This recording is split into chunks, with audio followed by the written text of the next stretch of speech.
அவர் சொன்னாரு. அதெல்லாம் வச்சு நான் 15ல காவியா வெளியில அந்த நூல் வந்தது. அந்த நூலை சுருக்கி எல்லாருக்கும் புரியுற மாதிரி தரணுங்கிறதுக்காக இந்த நூலை உருவாக்குனேன். இந்த நூலை ஒரு மாசத்துக்கு முந்தி எழுதி எங்க டைப்பிஸ்ட், எனக்கு மவுஸை பிடிக்க தெரியாது, டைப் படிக்க தெரியாது, ஒண்ணுமே தெரியாது.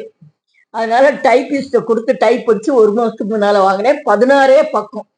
அதனுடைய சாரத்தை பிடிஞ்சு கொடுத்துருக்கேன்.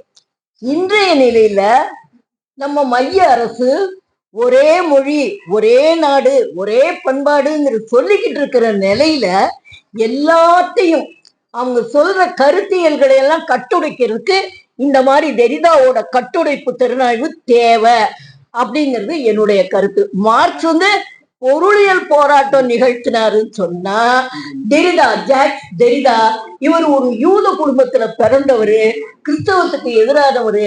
அதனால எல்லா கருத்துக்களையும் கட்டுடைக்கணும்னு சொன்னதுதான் அவருடைய கருத்து. 16 பக்கத்துல அதனுடைய சாரத்தை பிழிஞ்சு கொடுத்துருக்கேன், எளிமையா கொடுத்துருக்கேன், எல்லாருக்கும் புரியும்னு நினைக்கிறேன். அதனால நம்ம செய்ய வேண்டிய பணி கருத்துக்களை கட்டுடைக்கணும். அவங்க என்னென்ன பௌர்ணமி காலையில அறம் டாக்டர் சொன்னார் இல்லையா, இப்போ எல்லா ஆசிரமங்கள்லயும் பௌர்ணமிக்கு வா வா தீட்சை வாங்கிட்டு போங்கிறாங்க. என்னையும் குண்டு கட்டா தூக்கிட்டு போறேன்னு ஒருத்தவங்க சொல்லியிருக்காங்க.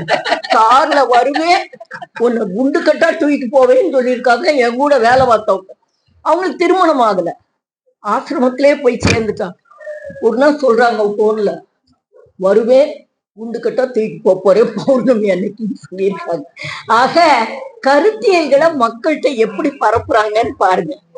ஆசிரமத்துக்கு மேல எனக்கு விரோதி கிடையாது, ஆசிரமத்துல இருக்கிறவங்க எல்லாம் நல்லவங்க தான். ஆனா கருத்தியல் புரட்சியை அவங்க நிறுத்துறது செய்து கொண்டு இருக்கிற போது அந்த கருத்தை தகர்க்க வேண்டியது நம்முடைய பொறுப்பு. அதான் கட்டுடைப்பு. ரொம்ப எளிமையா கொடுத்துருக்கேன். அதனால எல்லாரும் கட்டாயம் படிக்க வேண்டிய நூல் இந்த நூல். ரொம்ப ரொம்ப நன்றி இந்த வாய்ப்புக்கு. சரி சரி, நம்ம அடுத்த கவிதை துவைக்கலாம். பாட விரும்புறவங்க கவிதையோட சேர்ந்தே பாடிடலாம். பாடல் அரங்கை நிறைவேற்றிக்கிறோமா? ஒரு காதல் பாட்டு, ஒரு காதல் பாட்டுக்கு அப்புறம் நம்ம காதல் பாட்டு பாடுறேன். ஆனே பாருங்க. கருவாச்சி காவியமா? இல்ல, கருவாச்சி அது போல